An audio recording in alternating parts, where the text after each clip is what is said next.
राजा, किसान और नगर, आरंभिक राज्य और अर्थव्यवस्थाएं, लगभग 600 ईसा पूर्व से 600 ईस्वी तक। तो देखिए हमारा हड़प्पा सभ्यता का चैप्टर खत्म हो गया है। अब हम लोग अपने दूसरे चैप्टर की ओर बढ़ेंगे जिसका नाम है राजा, किसान और नगर। ठीक है, इसमें हमें आरंभिक राज्य और अर्थव्यवस्थाओं के बारे में स्टडी करना है। टाइम पीरियड हमारा फिक्स है कि 600 ईस्वी से 600 ईसा पूर्व के बीच में अपने को पढ़ना है।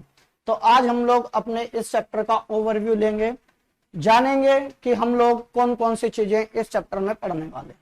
ठीक है, तो बिल्कुल आराम से हम लोग सभी की सभी चीजों को समझेंगे। ठीक, और उम्मीद है कि ये सारी की सारी चीजें आप लोगों को समझ में भी आएंगी। ठीक है, तो ऐसी इंटरेस्टिंग वीडियो अगर आपको चाहिए, पढ़ाई वाली वीडियो चाहिए, तो हमारे चैनल को जो है सब्सक्राइब कर दो, आपको नोटिफिकेशन मिल जाएगा जिससे कि आप हमारी वीडियो को अच्छे से देख पाएंगे। ठीक है भाई, शुरू करते हैं। हम लोगों को सबसे पहले पढ़ना है हड़प्पा सभ्यता के बाद 1500 सालों में भारतीय उपमहाद्वीप में क्या विकास हुआ। ठीक है, तो हमें क्या पढ़ना है सबसे पहले, हड़प्पा सभ्यता के बाद 1500 सालों में भारतीय उपमहाद्वीप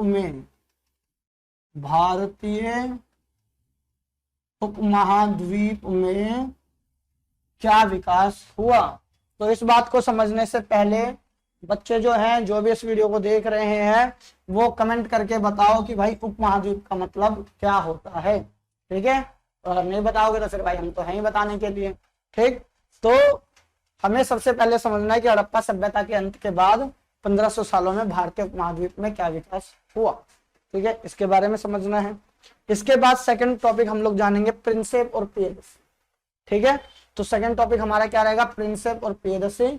इसमें हम लोगों को जानना है कि ईस्ट इंडिया कंपनी के अधिकारी थे जिसका नाम था जेम्स प्रिंसेप। ठीक, उन्होंने अशोक के अभिलेखों का अध्ययन किया था, तो उन्होंने पाया था कि उसमें एक वर्ड दिखता है पियदसी। पियदसी का मतलब होता है देखने में सुंदर। ठीक है भाई, तो उसका क्या मतलब होता है, देखने में सुंदर।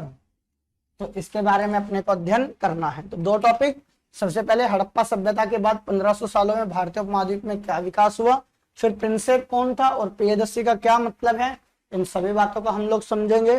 फिर हम लोग जानेंगे प्रारंभिक राज्य। ठीक है, प्रारंभिक राज्य में हम लोग जानेंगे 16 महाजनपदों के बारे में। ठीक, महाजनपद की हम लोग डेफिनेशन समझेंगे कि क्या होता है महाजनपद। फिर हम लोग जानेंगे कि आरंभिक जो ग्रंथ थे, बौद्ध जैन धर्म के जो ग्रंथ थे, उनमें 16 महाजनपदों का उल्लेख है। तो जानेंगे कि 16 महाजनपदों का जो उल्लेख है तो ये होते क्या थे, और 16 महाजनपदों में जो मगध था वो सबसे शक्तिशाली महाजनपद था, तो उसके बारे में हम लोग डिटेल से पढ़ेंगे। मगध का मतलब जो है वह है आधुनिक बिहार। ठीक है, तो आधुनिक जो बिहार है वो मगध है, और वो 16 महाजनपदों में सबसे ज्यादा शक्तिशाली था। ठीक है, तो 16 महाजनपदों में बिहार सबसे ज्यादा शक्तिशाली था, यानी मगध सबसे ज्यादा शक्तिशाली था। तो क्या कारण थे कि मगध जो है सबसे ज्यादा शक्तिशाली था, उसके बारे में स्टडी करेंगे। ठीक है, तो हम लोगों ने 3 टॉपिक को देखा।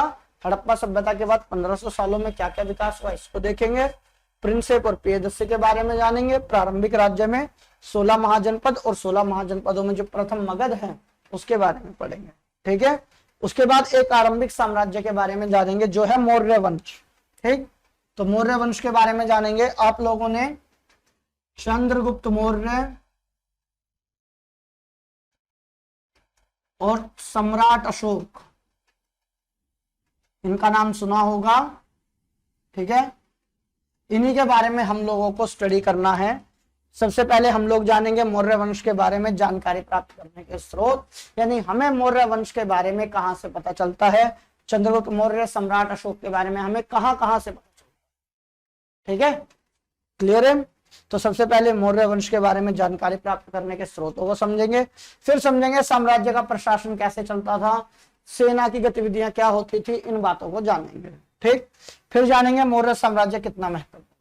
ठीक है, तो इसमें जानेंगे 3 बातें, मौर्य वंश के बारे में जानकारी प्राप्त करना, साम्राज्य का प्रशासन, और मौर्य साम्राज्य कितना महत्वपूर्ण था।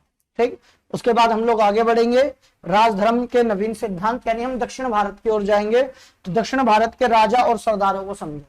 ठीक है, हम लोग सरदारों की डेफिनेशन को जानेंगे कि सरदार कौन होते थे, और धीरे धीरे जो सरदार थे वही ना राजा के रूप में भी विकसित हुए।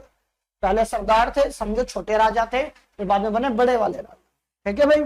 तो हम लोग दक्षिण के राजा और सरदारों के बारे में पढ़ेंगे। एक हम लोग कंसेप्ट समझेंगे दैविक राजा। दैविक राजा का मतलब क्या होता है? दैविक राजा का मतलब होता है राजा अपने आप को देवी देवताओं के साथ जोड़ता है। ठीक है, तो क्या करता है? देवी देवताओं के साथ जोड़ता है। ठीक, तो राजा अपने आप को देवी देवताओं के साथ जोड़ता है, तो इसके बारे में हम लोग जानेंगे। इसमें हम लोग मुख्य रूप से कुषाण शासकों के बारे में पढ़ेंगे कि कैसे उन्होंने अपने आप को देवी देवताओं के साथ जोड़ा और जनता में अपनी छवि को जो है प्रस्तुत किया। ठीक है, तो समझ रहे हो, राजधर्म के नवीन सिद्धांत में दक्षिण के राजा और सरदार तो दैविक राजा के बारे में हम लोग पढ़ेंगे। इसके बाद हम लोग पढ़ेंगे बदलता हुआ देहात, ग्रामीण पृष्ठभूमि की ओर चलेंगे। उसमें हम लोग जानेंगे जनता में राजा की छवि, यानी जो जनता थी वो राजा के बारे में क्या सोचते थे। ठीक है, तो राजा अच्छा भी हो सकता है और बुरा भी हो सकता है, तो इस बात को हम लोग जानेंगे इस वाले टॉपिक में। अगला हम लोग पढ़ेंगे उपज बढ़ाने के तरीके। देखो भाई, उपज बढ़ाने के तरीके का मतलब ये है कि जो खेतीबाड़ी होती है थी उसमें जो उपज यानी जो फसल उगती थी उसकी मात्रा को कैसे बढ़ाया जा सकता, तो उपज बढ़ाने के तरीके हम लोग पढ़ेंगे। उसके बाद ग्रामीण समाज में विभिन्नता है। ग्रामीण समाज में विभिन्नताओं का मतलब है अलग अलग सामाजिक वर्ग। क्या है इसका मतलब? अलग अलग सामाजिक वर्ग। इसके बारे में हम लोग जानेंगे कि ग्रामीण समाज में अलग अलग सामाजिक वर्ग किस प्रकार से होते थे। फिर पढ़ेंगे भूमिदान के। भूमिदान का मतलब क्या होता है? भूमि को दान स्वरूप दे देना भूमिदान कहलाता है। इसके बारे में डिटेल से पढ़ेंगे। भूमिदान क्या होता है, भूमिदान किसे दिया जाता था, कौन देता था, क्या महिलाएं भूमिदान दे सकती थी, और भूमिदान को लेकर जो इतिहासकार अलग अलग भागों में बटे हुए हैं कि भाई भूमिदान क्यों दिया जाता था, उसके बारे में हम लोग जानेंगे। फिर नए ग्रामीण संभ्रांत वर्ग के बारे में जानेंगे। ठीक है भाई, संभ्रांत वर्ग का मतलब क्या होता है? उच्च वर्ग। ठीक है, तो हम लोग संभ्रांत वर्ग के बारे में जानेंगे। अभी तक का समझ में आया सारा का सारा? सबसे पहले हड़प्पा सभ्यता के बाद 1500 सालों में भारतीय उपमहाद्वीप में क्या विकास हुआ, प्रिंसेप और पियदसी जो है उसके बारे में, प्रारंभिक राज्य, 16 महाजनपद, 16 महाजनपदों में प्रथम मगध एक आरंभिक साम्राज्य, मौर्य वंश के बारे में जानकारी प्राप्त करना, साम्राज्य का प्रशासन, मौर्य साम्राज्य कितना महत्वपूर्ण था इसको समझना है। ठीक है, फिर राजधर्म के नवीन सिद्धांत, दक्षिण के राजा और सरदार, फिर दैविक राजा, देवी देवताओं के साथ जोड़ना उनको।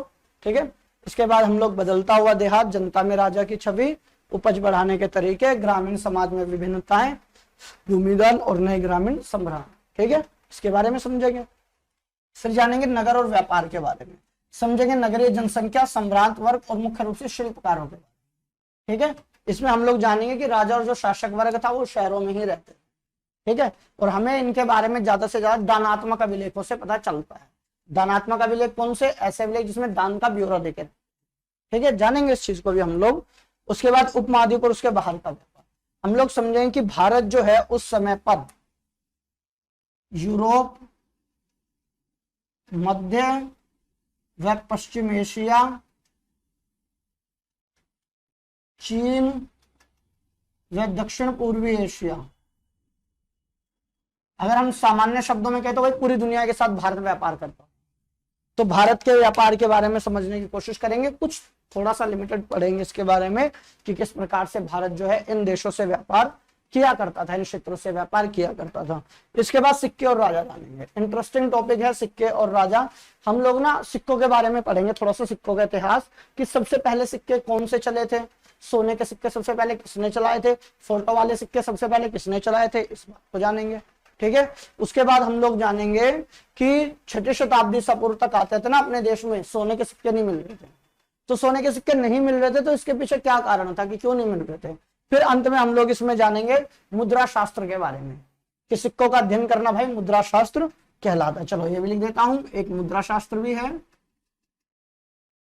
ठीक है, तो इसके बारे में भी हम लोग जानेंगे। इसके बाद हम लोग पढ़ेंगे मूल बातें कि अभिलेखों का अर्थ कैसे निकाला जाता है, किस तरीके से इतिहासकार जो है वो अभिलेखों का अर्थ निकालते हैं। हम समझेंगे ब्राह्मी लिपि का अध्ययन कैसे हुआ और खरोष्टी लिपि को कैसे पढ़ा गया। जेम्स प्रिंसेप इन्होंने ही ब्राह्मी और खरोष्टी लिपि का अर्थ निकाला था, तो निकालना कैसे था इस बात को अपने को समझना है। इसके बाद हम लास्ट टॉपिक पढ़ेंगे अभिलेख साक्ष्यों की सीमाएं, यानी कि जब भी जो इतिहासकार होते हैं या पुरातत्वविद होते हैं, वो अभिलेखों का अध्ययन करते हैं, तो अभिलेखों का अध्ययन करते समय उन्हें कौन कौन सी कठिनाइयां आती हैं उसके बारे में हम लोग पढ़ेंगे। तो अभिलेखों का आपको मैं बता दूंगा। वैसे अभिलेखों का मतलब होता है कठोर सतह पर लिखे गए लेख, लिखे गए लेख, ठीक है। तो कठोर सतह पर लिखे गए लेखों को अभिलेख कहते हैं। तो इनकी कौन कौन सी सीमाएं होती थी, यानी इतिहासकार जब इन्हें पढ़ते हैं, पुरातत्वविद जब इन्हें पढ़ते तो उनको कौन कौन सी समस्याओं का सामना करना पड़ता था, तो इसके बारे में हम लोग इसमें जाने, ठीक है। तो इस तरीके से ये हमारे पूरे के पूरे चैप्टर का ओवरव्यू है। एक बार दोबारा से देखते हैं कि हड़प्पा सभ्यता के बाद 1500 सालों में भारतीय उपमहाद्वीप में क्या विकास हुआ, प्रिंसेप और प्रियदर्शी के बारे में, प्रारंभिक राज्य में 16 महाजनपद, 16 महाजनपदों में प्रथम मगध, एक आरंभिक साम्राज्य जिसमें मौर्य वंश के बारे में जानकारी प्राप्त करना, साम्राज्य का प्रशासन, मौर्य साम्राज्य कितना महत्वपूर्ण था इसको, राजधर्म के नवीन सिद्धांत, दक्षिण के राजा और सरदार, दैविक राजा इसके बारे में, बदलता हुआ देहात जिसमें जनता में राजा की छवि, उपज बढ़ाने के तरीके, ग्रामीण समाज में विभिन्नताएं, भूमिदान और नए ग्रामीण सम्रांत, ठीक है। उसके बाद नगर एवं व्यापार जिसमें नगरीय जनसंख्या, सम्रांत वर्ग और शिल्पकार, उपमहाद्वीप और उससे बाहर का व्यापार, सिक्के और राजा, इनको पढ़ेंगे। उसके बाद मूल बातें कि अभिलेखों का अर्थ कैसे निकाला जाता है, ब्राह्मी लिपि का अध्ययन कैसे हुआ, खरोष्ठी लिपि को कैसे पढ़ा गया, और अंत में अभिलेख साक्ष्यों की सीमाएं क्या थी, ठीक है। तो ये सबके साथ ही हम लोग अपना जो है चैप्टर शुरू करेंगे। तो चलिए ठीक है, अब हम लोग करते हैं अपने चैप्टर को। राजा, किसान और नगर, आरंभिक राज्य और अर्थव्यवस्थाएं, लगभग 600 ईसा पूर्व से 600 ईस्वी तक। तो कक्षा 12वीं की इतिहास की क्लासेस आप लोगों की चल रही है, जिसमें हम लोगों ने हड़प्पा सभ्यता चैप्टर को खत्म कर लिया। हड़प्पा सभ्यता चैप्टर को खत्म करने के बाद अब हम लोग अपने अगले चैप्टर की ओर बढ़ेंगे, जिसमें राजा, किसान और नगर के बारे में हम लोग जानेंगे। इससे पहले आपकी एक क्लास हो चुकी है, उस क्लास में हमने आपको बताया है कि इस चैप्टर में हमें कौन कौन से टॉपिक्स को पढ़ना है, ठीक है। तो हमारा जो सबसे पहला टॉपिक था वो ये था कि हड़प्पा सभ्यता के अंत के बाद 1500 वर्षों में कौन कौन से बदलाव आए हैं। तो चलिए अपने पहले टॉपिक से हम लोग इस चैप्टर की शुरुआत करते हैं। तो पहला टॉपिक है कि हड़प्पा सभ्यता के अंत के पश्चात 1500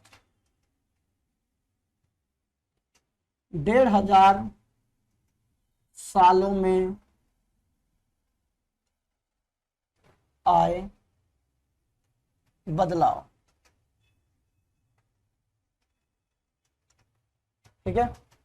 तो हमारा पहला टॉपिक है कि जब हड़प्पा सभ्यता का अंत हो गया उसके बाद 1500 सालों में यानी 1500 सालों में कौन कौन से बदलाव आए, ठीक है। तो इसको समझने से पहले आप कुछ टर्म समझिए, जैसे दशक। दशक मतलब होता है 10 सालों का समय,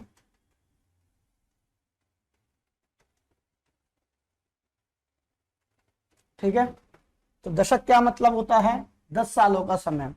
10 सालों का समय कैसे, अगर मैं बोलता हूं 1940 का दशक, 1940 का दशक, तो इसका मतलब है मैं बात कर रहा हूं 1940 से 1950 के बीच, ठीक है। दशक क्लियर हुआ। तो दशक क्या है, 10 सालों का समय। 1940 के दशक का मतलब है 1940 से लेकर 1950 के बीच का समय। अब इसमें अगर ये बात कही गई 1940 के दशक के प्रारंभिक वर्षों में, क्या कहा गया, 1940 के दशक के प्रारंभिक वर्षों में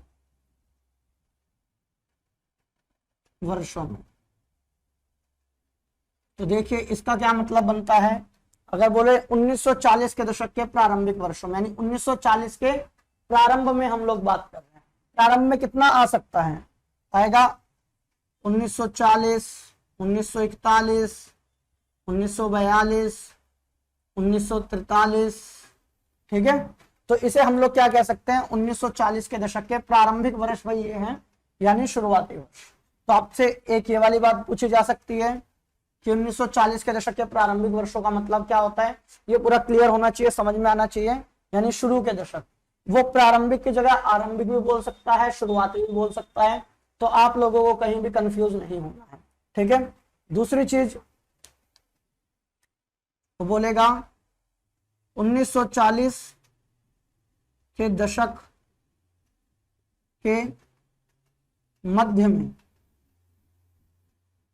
अगर वो बोलता है 1940 के दशक के मध्य में, तो इसका मतलब क्या है, 1944, 1945, 1946, 1947 एक्सेट्रा, ठीक है।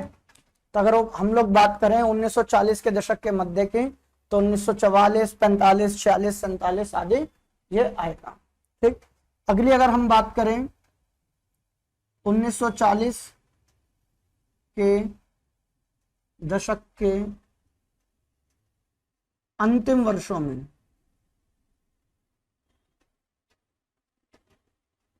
देखो क्या आएगा, 1948, 1949, 1950 या 1947 को भी आप लोग ले सकते हो, ये भी इसमें चलता है, ठीक है। तो अगर मैं बोलूं 1940 के दशक के अंतिम वर्षों में, तो उसमें 1948, 49 या यहाँ तक कि इवन 50 को भी ले लेते हैं, ठीक। तो पहली चीज है ये दशक, जिसे हम लोग कहते हैं 10 सालों का समय। देखिए भाई क्या होता है, कई बार हमारी बुक में लिखा रहता है कि 1940 के दशक के प्रारंभिक वर्षों में ये हुआ, तो समझने में थोड़ी सी प्रॉब्लम हो जाती है कि 1940 के दशक के प्रारंभिक वर्षों का मतलब क्या है। मतलब ये है 1940 से लेकर 50 के बीच के समय में शुरुआती साल। अगर मध्य में बोलता है तो मध्य वाले साल यानी बीच वाले साल, अगर अंतिम बोलता है तो लास्ट वाले, ठीक है। दशक समझ में आया। अब देखो कई बार पूछा जाता है, बोला जाता है एक शब्द शताब्दी, इसको हम लोग सदी भी कहते हैं, ठीक है। तो सदी का मतलब होता है 100 सालों का समय, 100 सालों का, 100 वर्षों का समय, ठीक। तो 100 वर्षों के समय को हम लोग कहते हैं सदी। पर सदी हमेशा सन से, सदी हमेशा सन से 100 साल पीछे चलती है, सॉरी 100 साल आगे चलती है। कैसे चलती है, अगर मैं बात करूं वर्तमान की, तो वर्तमान में 21वीं सदी चल रही है। अगर मैं बात करूं अगर सन की, तो 2000 सन चल रहा है, 2000 यानी 20 चल रहा है, ठीक है। अगर कहीं आपको लिखा हुआ मिले 19वीं सदी,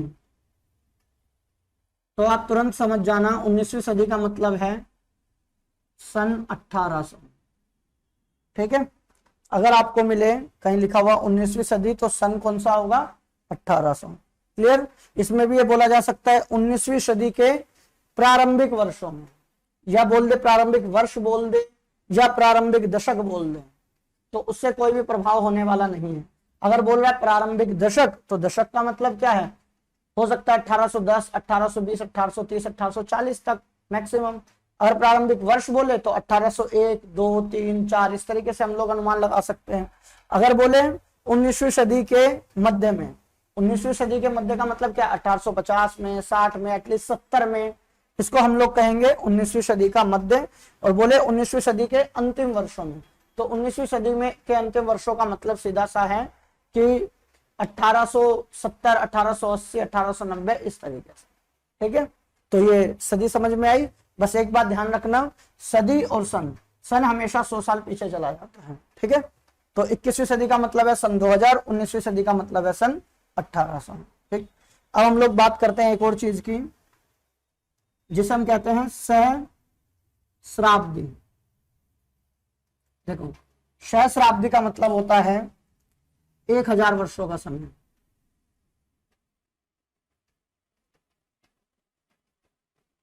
तो 1000 वर्षों के समय को हम लोग कहते हैं सहस्राब्दी, ठीक।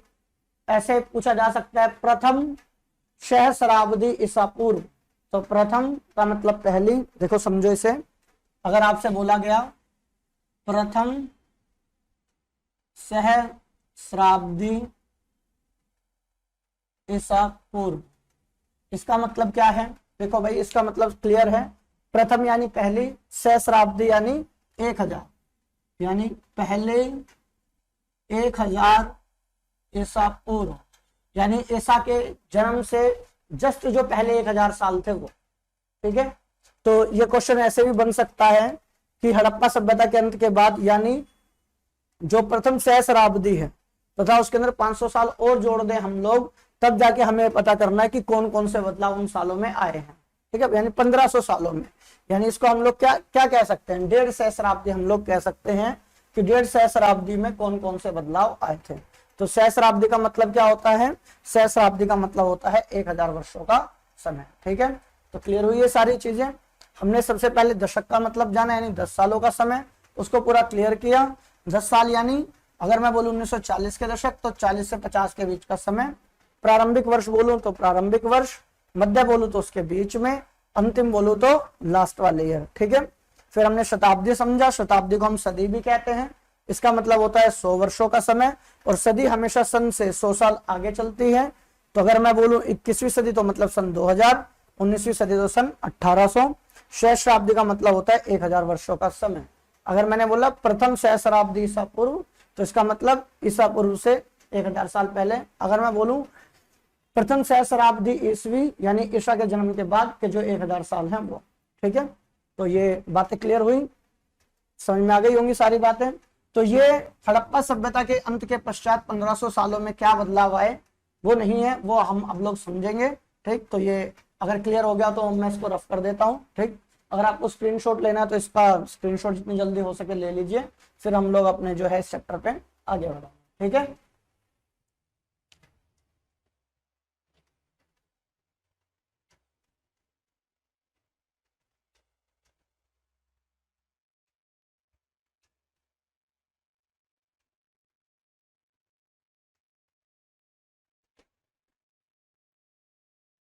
तो देखिए अब हमें समझना है हड़प्पा सभ्यता के अंत के पश्चात 1500 सालों में कौन कौन से नए बदलाव आए। तो देखो पहला बदलाव क्या आया?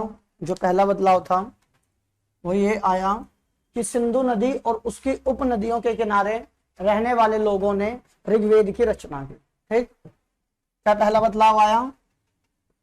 सिंधु व उसकी उपनदियों के किनारे रहने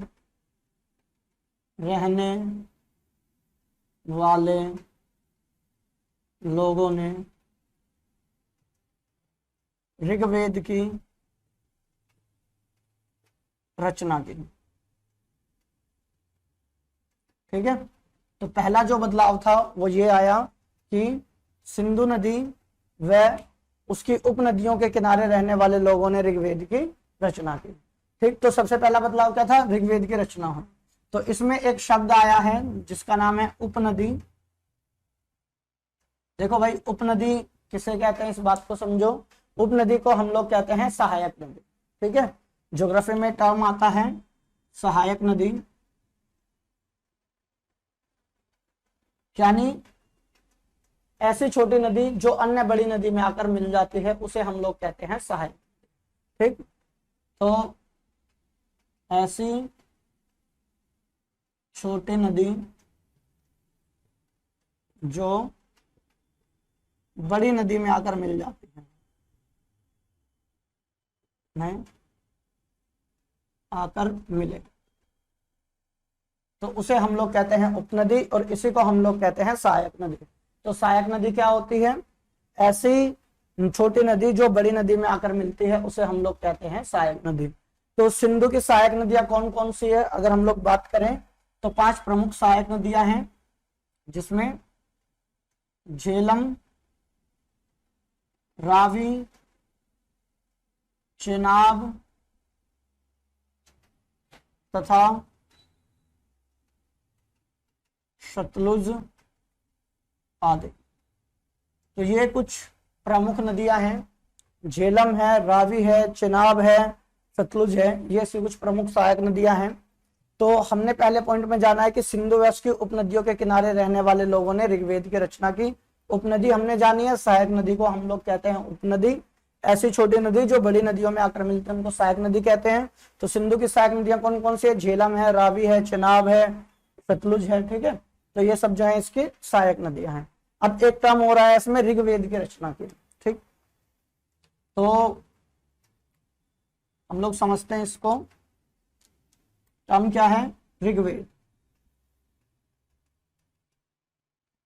तो इस ऋग्वेद में हम लोग सबसे पहले जानते हैं वेद शब्द का क्या मतलब है।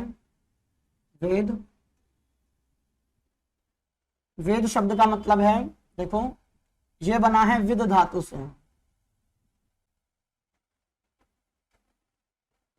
देखो धातु ना यहाँ पर मेटल नहीं है भाई, समझना इस बात को।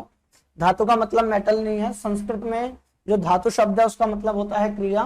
तो विद से बनी है, विद धातु से बनी है, और विद धातु का मतलब होता है जानना।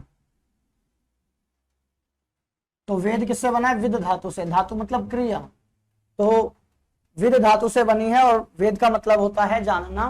तो ऋग्वेद हम लोग किसे कहते हैं? देखो ऋग्वेद जो है वो हिंदुओं का पवित्र ग्रंथ है। ठीक, तो ऋग्वेद क्या है? हिंदुओं का पवित्र ग्रंथ है। ठीक है, तो पहली बात समझ में आई। सबसे पहले तो हमने वेद के बारे में जाना। वेद क्या है? वेद ना विद धातु से बना है जिसका मतलब होता है जानना। ठीक, फिर हमने ऋग्वेद को जाना कि ऋग्वेद क्या है? ये हिंदुओं का पवित्र ग्रंथ है। ठीक, इस ग्रंथ में क्या है? इस ग्रंथ में मंत्रों का संग्रह दिया गया है अग्नि, इंद्र, सोम आदि देवताओं का। ठीक है, तो ये क्या है? अग्नि, इंद्र तथा सोम आदि देवताओं की स्तुति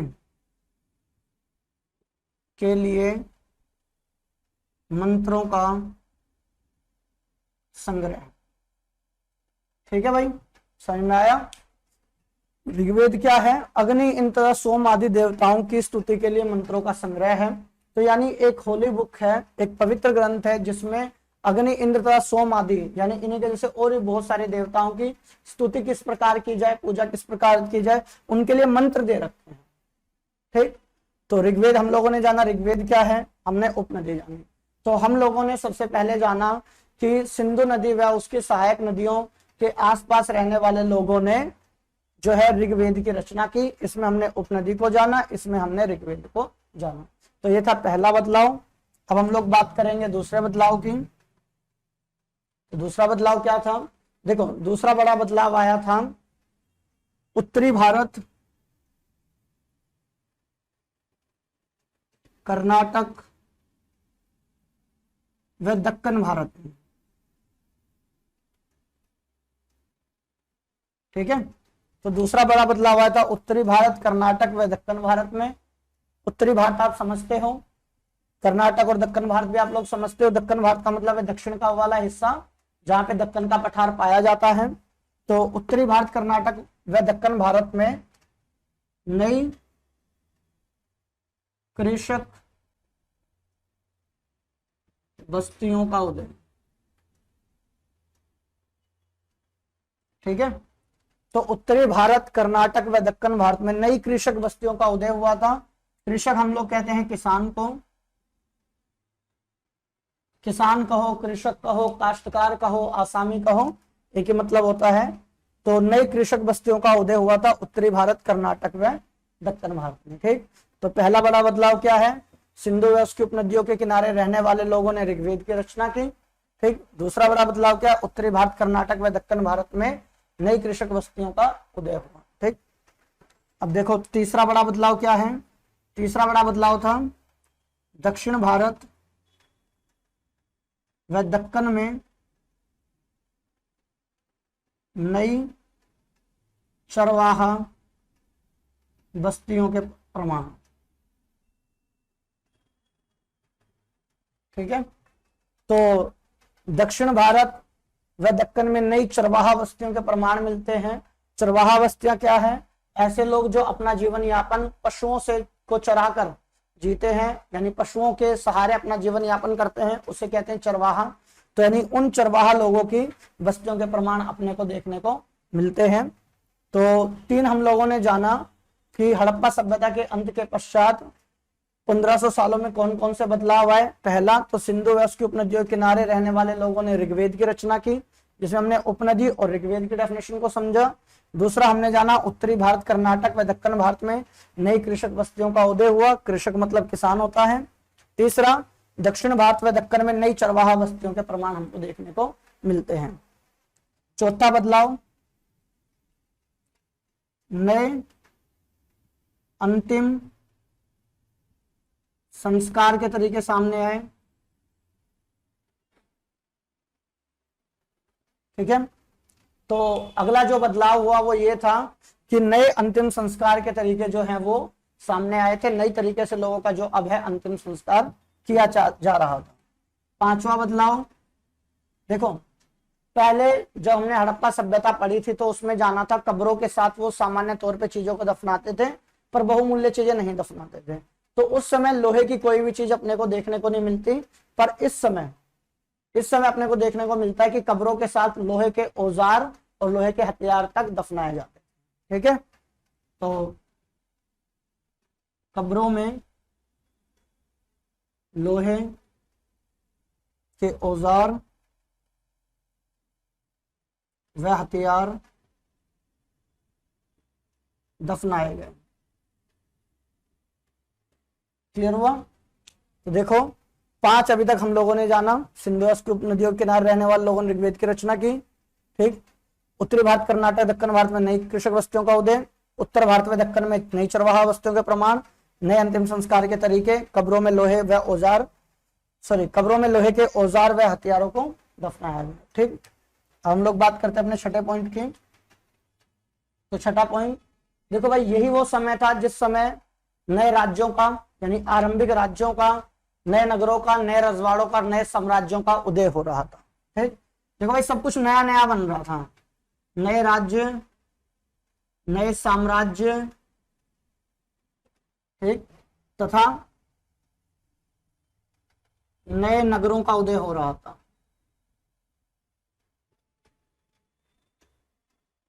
ठीक, तो मुख्य रूप से 1500 सालों में ये 6 बदलाव आए थे। ठीक, तो छठा बदलाव क्या है? इस समय नए राज्य, साम्राज्य तथा नए नगरों का उदय हो रहा था।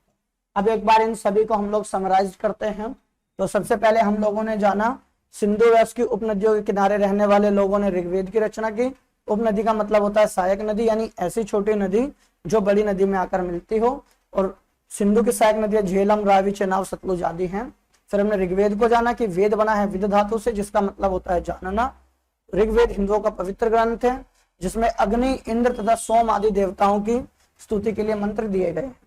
अगला हमने जाना उत्तरी भारत, कर्नाटक व दक्कन भारत में नई किसानों की बस्तियों का उदय हो रहा था।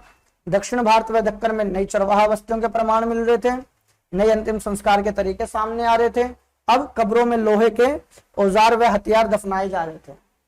ठीक, नए राज्य, साम्राज्य तथा नए नगरों का उदय हो रहा था। तो ये सभी की सभी हमने बातें जानी कि हड़प्पा सभ्यता के अंत के पश्चात 1500 सालों में कौन कौन से नए बदलाव आए।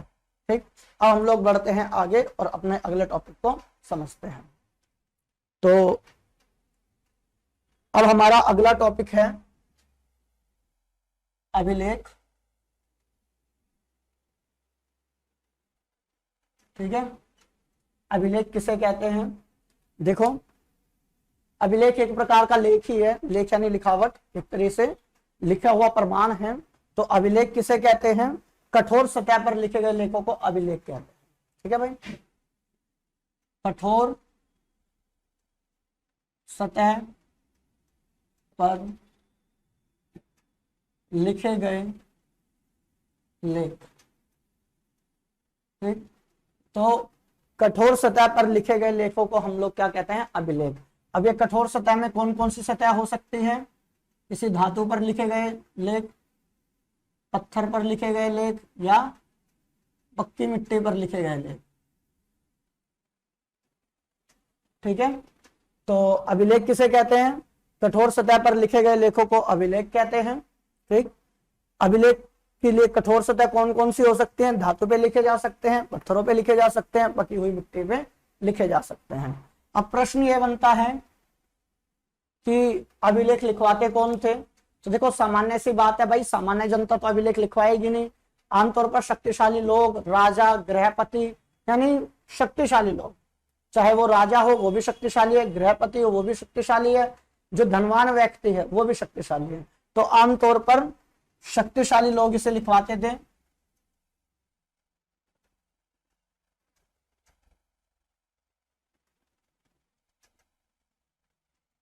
ठीक, तो शक्तिशाली लोगों द्वारा अभिलेखों को लिखवाया जाता था। अब अभिलेखों में होता क्या था? देखो अभिलेखों में जो व्यक्ति उसे लिखवाएगा उसकी उपलब्धियां हो सकती हैं, उसकी उपलब्धियां, उसके क्रियाकलाप हो सकते हैं और उसके विचार हो सकते हैं। ठीक है, अब बारी बारी से समझते हैं इन चीजों को। सबसे पहले हम लोग बात करते हैं उपलब्धियों की। मान लो किसी राजा ने अगर किसी अभिलेख को लिखवाया तो उसमें उसकी उपलब्धियां हो सकती हैं। मान लीजिए समुद्रगुप्त, जो कि गुप्त वंश के एक बहुत ही शक्तिशाली राजा थे, उन्होंने अपने लिए एक अभिलेख लिखवाया और उसमें उन्होंने लिखवाया कि उन्होंने भारत के एक बहुत बड़े क्षेत्र के ऊपर अपना आधिपत्य जमा लिया है, यानी उसको अपने अंडर में ले लिया है। तो यह समुद्रगुप्त की एक उपलब्धि है। या उसने अन्य बात लिखी कि मेरे समक्ष जो भी राजा आए मैंने सभी राजाओं को पराजित कर दिया है, तो इसका मतलब क्या है? ये उसकी एक उपलब्धि हुई। ठीक है, दूसरा क्रियाकलाप लिखे जा सकते हैं। क्रियाकलाप यानी कौन कौन से कार्य किए जा रहे हैं। यानी अभिलेख पे लिखवाया गया कि इस समय, यानी इस सन में, मान लो 21वीं सदी में दक्षिण भारत के अंदर महात्मा बुद्ध के लिए एक बहुत बड़ा जो है स्तूप बनाया गया। तो क्या है? क्रियाकलाप किया गया है, एक काम किया गया है। ठीक है, विचार, जैसे मौर्य वंश के जो सबसे प्रतापी राजा थे सम्राट अशोक, उन्होंने धम्म का प्रचार करवाया था। तो धम्म क्या है हम लोग इस चैप्टर में जानेंगे। वैसे धम्म का मतलब होता है अच्छी बातों का संग्रह। जैसे हमें बड़े बूढ़ों का आदर करना चाहिए, सभी लोगों से अच्छे तरीके से बात करनी चाहिए, हिंसा नहीं करनी चाहिए, तो इसको हम कहते हैं धम्म।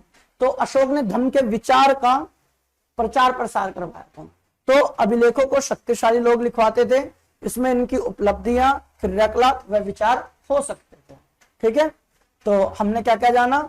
हमने जाना अभिलेख किसे कहते हैं, कठोर सतह पर लिखे गए लेखों को अभिलेख कहते हैं। कठोर सतह क्या क्या हो सकती है? धातु, पत्थर, मिट्टी आदि।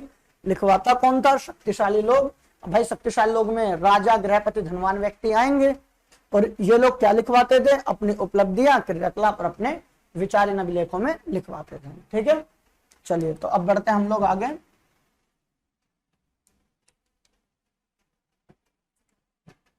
हाँ, एक बात और आपको समझनी है इसमें कि शुरुआती जो अभिलेख थे वो प्राकृत भाषा में लिखे गए थे। ठीक है, शुरुआती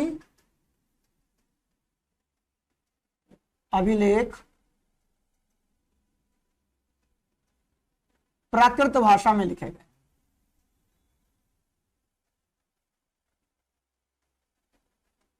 प्राकृत भाषाओं में लिखे। ठीक है, तो एक बात और आपने समझे कि जो शुरुआती अभिलेख थे वो प्राकृत भाषाओं में लिखे गए। अब ये प्राकृत भाषाओं का क्या मतलब है इसको भी जरा जानिए। देखिए, प्राकृत भाषा, इसे हम लोग कहते हैं जन सामान्य की भाषा। ठीक, अब भाई ये क्या नई चीज आ गई, जन सामान्य की भाषा?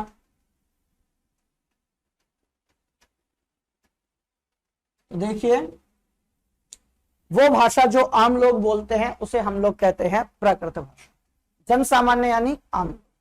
अब मान लीजिए अगर अभी के समय पर देखें तो एक स्टेट है हरियाणा, जहां पर हरियाणवी लैंग्वेज बोली जाती है। ठीक है, तो अगर हरियाणवी लैंग्वेज में वहां पर किसी ने कोई अभिलेख लिखवाया तो इसका मतलब है वो जन सामान्य की भाषा है, उसे हम कहेंगे भाई प्राकृत भाषा में लिखवाया गया है। ठीक है, अब पंजाब का एग्जाम्पल ले लीजिए। पंजाब में किसी ने कोई अभिलेख पंजाबी में लिखवाया तो हम लोग ये कह सकते हैं उसने प्राकृत भाषा में लिखवाया, ठीक, परंतु पंजाबी में लिखवाया है तो वो भी एक प्राकृत भाषा वहां की, तो प्राकृत भाषा में जो है लिखवाया, तो वहां के लोग उसको बोलेंगे प्राकृत भाषा, क्योंकि वो जन सामान्य की भाषा। तो उस समय जन सामान्य की भाषा होती थी उसको हम लोग कहते थे प्राकृत भाषा। कुछ विशेष भाषाएं भी थी, जैसे संस्कृत हो गया, पाली हो गई, ये विशेष भाषाएं थी। देखिए संस्कृत आमतौर पर बोलचाल में उपयोग नहीं होती थी। बोलचाल में लोग अपनी प्राकृत भाषाएं जो उनकी रीजनल लैंग्वेज होती थी उसको यूज करते थे। संस्कृत को लोग पढ़ने लिखने में यूज करते थे, और जो उच्च वर्ग होता था मुख्य तौर पर संस्कृत भाषा उच्च वर्ग बोलता था। ठीक है, तो प्राकृत भाषा समझ में आया, जन सामान्य की भाषा को हम लोग कहते हैं प्राकृत भाषा। ठीक, अब बढ़ते हैं हम लोग आगे, एक टॉपिक इसमें समझते हैं, अभिलेख शास्त्र। ठीक है, अभिलेख शास्त्र किसे कहा जाता है? देखिए भाई, अभिलेखों का अध्ययन करना अभिलेख शास्त्र कहलाता है। ठीक है, अभिलेख शास्त्र क्या है? अभिलेखों का अध्ययन करना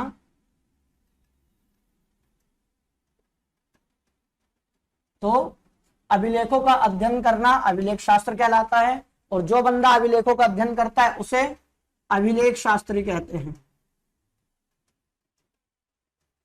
अभिलेख शास्त्री कौन है? अध्ययन करने वाला। ठीक है, तो अभिलेख शास्त्र किसे कहते हैं? अभिलेखों का अध्ययन करना अभिलेख शास्त्र कहलाता है, और जो इंसान अभिलेखों का अध्ययन करता है उसे हम लोग कहते हैं अभिलेख शास्त्री। ठीक है, तो इतनी बात क्लियर हुई अभिलेखों के बारे में। कठोर सतह पर लिखे गए लेख अभिलेख हैं, शक्तिशाली लोग लिखवाते थे। शुरुआती अभिलेख प्राकृत भाषाओं में जो है वो लिखवाए गए हैं। ठीक है, चलिए तो अब अपना आगे बढ़ते हैं। अगला हमारा टॉपिक है प्रिंसेप और पियदस्सी। ठीक, तो अगला हमारा टॉपिक है प्रिंसेप और पियदस्सी। सबसे पहले हम लोग जानते हैं जेम्स प्रिंसेप कौन है, यानी जो प्रिंसेप साहब हैं ये कौन है, फिर समझेंगे पियदस्सी क्या है। ठीक,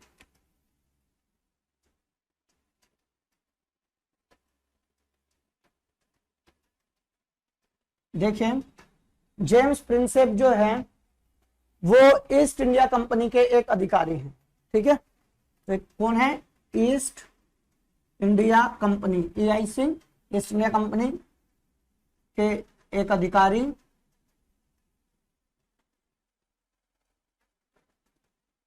तो James Prinsep east India company के एक अधिकारी हैं।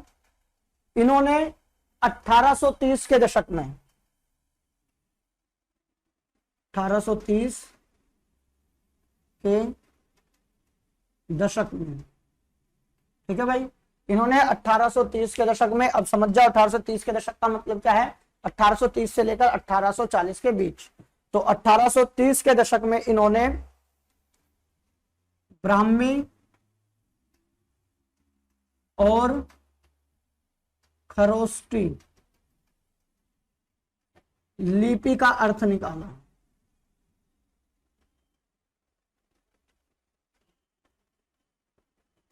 ठीक है, तो जेम्स प्रिंसेप ने 1830 के दशक में ब्राह्मी और खरोष्टी लिपि का अर्थ निकाला। ठीक, तो ब्राह्मी और खरोष्टी लिपियां हैं जिसका इन्होंने अर्थ निकाला।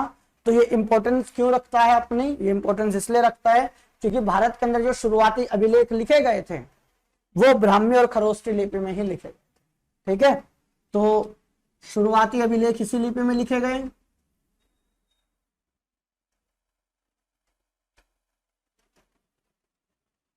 शुरुआती अभिलेख इन्हीं लिपियों में लिखे गए।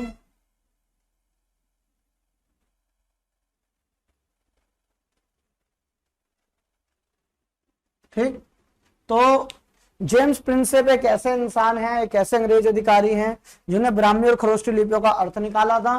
भारत में पाए जाने वाले जो सबसे शुरुआती अभिलेख हैं वो लिखे गए थे ब्राह्मी और खरोष्टी लिपि, तो उनका अर्थ निकाला था जेम्स प्रिंसेप ने, इसलिए हम लोग जेम्स प्रिंसेप के बारे में पढ़ रहे हैं। तो जेम्स प्रिंसेप ने जब ब्राह्मी और खरोष्टी लिपि का अर्थ निकाला, उन्होंने पाया कि जितने भी अभिलेख और सिक्के इस समय हमें प्राप्त होते हैं, तो अभिलेख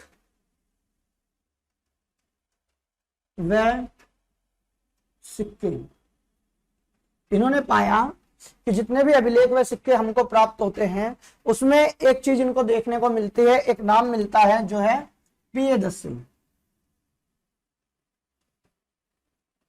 जिसका मतलब होता है देखने में सुंदर, जिसका मतलब होता है देखने में सुंदर।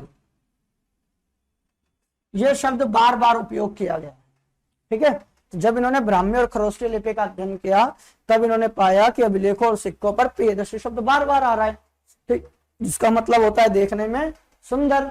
तो यह शब्द जो है वो भारत में अशोक सम्राट के लिए उपयोग किया गया है, अशोक सम्राट के लिए,